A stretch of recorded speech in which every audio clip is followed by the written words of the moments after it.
Marcy, Skylight, Gray, Cliff, and Redfield done. Now the long walk back to the lodge. 3:55 a.m., just signed in. Santanoni Range, let's go. The wind is whipping here in the Seward Range today. Just finished the Macomb slide and my legs are on fire. Well, I fell victim to the floating logs again. Made it to the top of East Dix. Peak number 3 of 5 for today here in the Dix Range. Avalanche Pass. On top of Rocky Peak Ridge. It's like a hurricane up here. Rain and wind here on Tabletop. Whiteface, number 6. Muddy day here on Street and Nye for number 7 and 8. Sunny and blue on Haystack. Algonquin, up in the clouds, number 18. Gothics, number 22. Panther, number 38. Allen, number 45. 7:12 a.m. Big Slide, Adirondack 46er. You're listening to the 46 of 46 podcast. July 15th, 2018, just 2 days after hitting Dial, Nippletop, Blake, and Colvin, I was back in the woods ready to climb the Macintyre Range. Algonquin, Iroquois, and Wright were on today's agenda, arguably the most majestic-looking range of them all. 2 days prior, the weather was sunny and blue, but as it goes in the Adirondack Mountains, weather can drastically change quickly, and today was rain and heavy winds. But the elements added to the experience, which would make today's hike become my favorite of the 46. Josh came with me today on this 11-mile hike with over 4,300 feet of elevation gain. Our plan for the day was to summit Algonquin first, then head over to Iroquois, back to Algonquin, and then hit Wright on the way down. To me, doing Wright first or last doesn't make much of a difference, so whichever you prefer works just as well as the other. As always, the 4:30 crew were the first to sign in at the Adirondack Lodge at 4:30 a.m., and thus begins our day. Headlamps on, and we started hustling down the Van Hovenberg Trail in the dark. Made great time for the first mile to the trail split for Algonquin. Algonquin right, Marcy Dam left. So we took the right and headed towards Algonquin. The first portion of the trail is a mix of dirt, woods, trails, and a lot of rock hopping. These are highly trafficked mountains, so the DEC has done a great job making the trail durable for the hiker volume that it receives.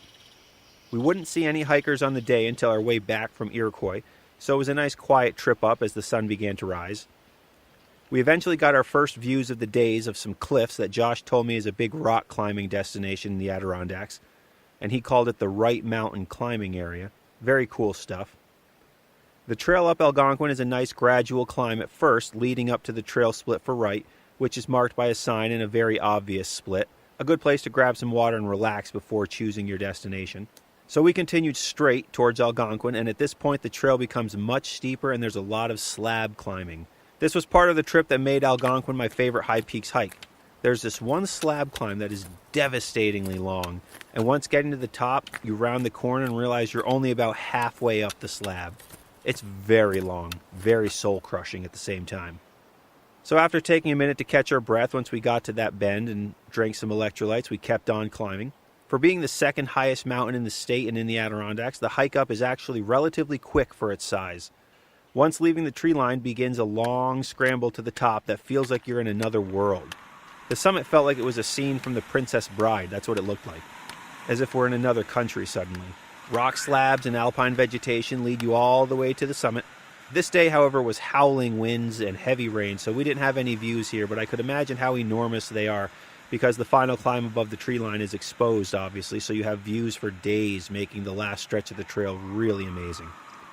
It didn't bother me that day too much because the vibes the weather gave me made for a unique and a different type of experience. We summited Algonquin at 6:50 a.m., just 2 hours and 20 minutes from signing in. 5,114 feet elevation here on the second tallest high peak, and in my opinion the most recognizable peak in the Adirondacks. Another one of the reasons I loved this hike so much was because we arrived at the first summit just around the time into the hike where I was ready to be there. You know, while you're hiking and you get to that point mentally and physically where you just say to yourself, man, I'm really ready to be at the top right now. And on this hike, right before I got to that point, boom, we were there. So it felt like it was a great distance and length to the top of Algonquin from the Adirondack Lodge. On a clear day, we would have had absolutely stellar views in all directions on this enormous rocky summit. But due to the rain and winds, we had zero views today. With this in mind, we threw down a quick peanut butter and jelly sandwich, as we always do, and started the mile trip over to Iroquois. On a clear day, you can see Iroquois and head towards it, but today with no visibility, it was a slight challenge as we walked up and over the top of the summit and down the backside following the cairns and yellow trail markers back to the tree line. Once in the tree line, there's a trail split, and this is something that often gets people who aren't paying attention. Immediately in the tree line, you can keep going straight, which takes you over to Boundary to Iroquois via the Iroquois Trail, or you can go left down the Algonquin Trail towards Lake Colden, Mount Marshall, Avalanche Pass, all that stuff. You'll know you went the wrong way if you start losing elevation rapidly. And if that's the case, turn around. And if you went left and you're trying to go to Iroquois, you'll know you went the wrong way. The trail to Iroquois involves a quick trip up and over Boundary Peak, which is over 4,000 feet at 4,829 feet, but it's not considered one of the 46 high peaks and often thought of as a sub-summit of sorts of Iroquois. I actually met a couple hikers later in the summer who didn't know about Boundary, and they stopped at Boundary and didn't actually go all the way over to Iroquois. So once again, know the hikes you're going on, know the trails, know what to expect, do a little bit of research. It'll go a long way. Sucks for them, but oh well. The hike over to Iroquois is very apparent and also very narrow trails. On a clear day, it would be fantastic with many views to be had during the hike. We made it to Iroquois in about 40 minutes at 7:40 a.m., just over 3 hours from signing in. This is the 8th highest peak at 4,840 feet. With the constant wind and rain, once again, we took a picture, gulped some water, and began the trek back to Algonquin. It was at this point we passed our first humans of the day. They were right on our tracks, actually, and signed in at 4:45 a.m., not much after we did, so it was nice to see some other early birds out on the trail. The out and back to Iroquois was 1 hour and 20 minutes round trip, and by the time we got back to Algonquin, around 8:30 a.m., give or take, Josh and I both decided to change our socks since we were a bit damp and the large portion of the day had been accomplished at this point. So it was time to freshen up for the descent as we head over to David Wright Peak. It's not really called David Wright Peak. David Wright's just a New York Mets legend. He deserves his own mountain. He's our captain. Let's go Mets. Meet the Mets, meet the Mets. Step right up and greet the Mets.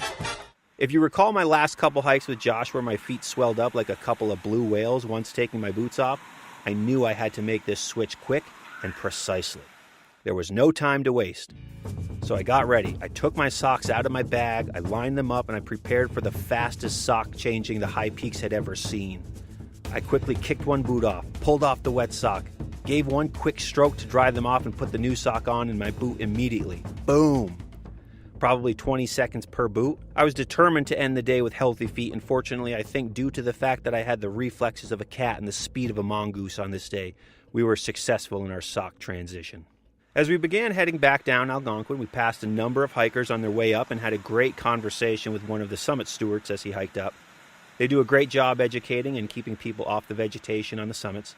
I believe his name is Nathan, but I would run into him a couple of weeks later on top of Marcy, and it would be him who talked me into spontaneously adding Cliff and Redfield to my day of Marcy, Skylight, and Gray while I was on top of Marcy, which would make for the longest day of my hiking career, but that's for a later episode. I don't recommend doing that, by the way. We made great time going down the long slabs of Algonquin and made it back to the Wright Trail split where we ran into maybe the largest hiking group I saw all summer. I want to say this group had at least a dozen hikers in it. They were hanging out at the trail split, refueling, basically blocking the trails from both directions because there were so many of them. So we quickly scampered around them and headed up Wright. Not a lot to report here, most of the same Adirondack trail hiking, but fortunately for us, when we summited in about 20, maybe 25 minutes from the trail split, the rain had stopped and clouds were moving. We finally had some views. The summit of Wright stands at 4,580 feet and is another big rocky summit with full 360-degree views, making the day 3 for 3 of amazing summits to hang on and amazing views on all of them. On a clear day, of course. So we dropped our packs and ate another sandwich as clouds came and went, giving us great views for a minute, then taking them away, then coming back and opening up, then taking them away again, that sort of thing. Fortunately, these views help make the day not a bust from a view's perspective. Great view of Algonquin in front of you and really seeing how big it is and thinking, man, I just came from there. I love that feeling every single time. After enjoying a sandwich 4,500 feet up in the misty Adirondack skies, we began our descent back to the lodge, passing dozens of groups heading up for the day. Many comments again along the lines of, "You're already coming down? Wow." Of course we are. The 4:30 crew needs to get home for their post-hike afternoon nap on the couch. It's what makes it all worthwhile. It's why we start so early. Man, I love that nap. We were booking it down and Josh and I decided, yes, we're definitely going to McDonald's after this hike. Because man, after a hike, especially one in the rain, all I want is something hot, salty, and tasty. Calories don't count post-hike, am I right? So we had that on our minds, fueling our speed demon ways down the mountain. We made it back to the Algonquin trail split and had the final push back to the lodge parking lot. After speeding past a couple of guys in their 20s, they stepped aside and said, "Whoa, you guys are cruising." To which we responded in the distance, mid-stride, "Yeah, man, we got to get to McDonald's." They laughed, but man, did we mean business, because I needed those French fries.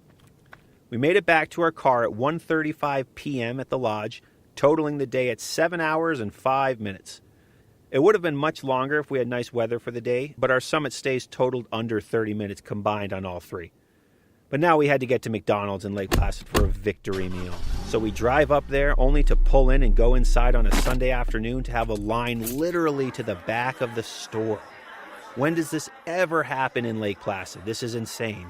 So Josh and I decide, okay, since we're going to Saranac Lake, we'll just go to the McDonald's there instead, since this will take easily 30 minutes to even order. So we get back in the car, head towards Saranac Lake.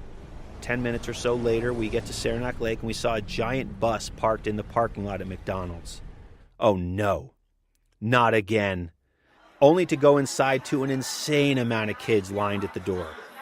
Again, what is happening? This is the Adirondacks, people. We don't have lines at McDonald's here. Turns out it was some summer camp. So Josh, becoming hungrier and hangrier by the minute, says, "Okay, I'm not waiting. I need to eat. Let's go to the Chinese buffet across the street and we can be eating within the next 4 minutes." I didn't want to, but I was also hungry and I decided, fine. So we went.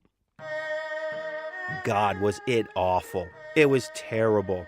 Josh and I didn't even finish our plate, and then in a moment of defeat and desperation, I regrettably said, "I know we just spent this money, but let's go back to McDonald's. I bet the lines died down.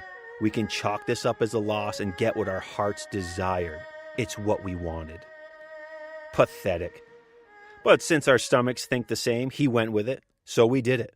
We went back. After eating Chinese food, we went back to McDonald's now for the third time, and we got the meal that we originally wanted and discussed on our way down the mountain. And man, the emotions and feelings after that meal was a mixture of victory, defeat, self-loathing, and just pure hatred as I ate each bite. God, I hated myself. I mean, we just had Chinese food, and now we were at McDonald's, and the food wasn't even that hot. It wasn't even that hot. Clearly the fries were made a while ago, though I'd say that's about as perfect an ending story-wise to the day we had on the trail, filled with rain and wind. It was a fitting end to our day. So there it is, another successful day in the woods, ended with 2 missed McDonald's, a terrible meal at a Chinese buffet, and then a pathetically fat meal at McDonald's to finish us off. But today's hike in the rain, however, was excellent, and my favorite peaks of the summer: Algonquin, Iroquois, and Wright for high peaks number 18, 19, and 20, the big 2-0. I'm in the 20s now and almost halfway on my 7th hike as I tackle all 46 Adirondack high peaks in one summer. Thanks for listening to my journey here on the 46 of 46 podcast, and next time I'll have a picture-perfect summer day on the lower Great Range. Remember to always leave no trace, do the rock hop, and if you carry it in, carry it out. See you on the trail.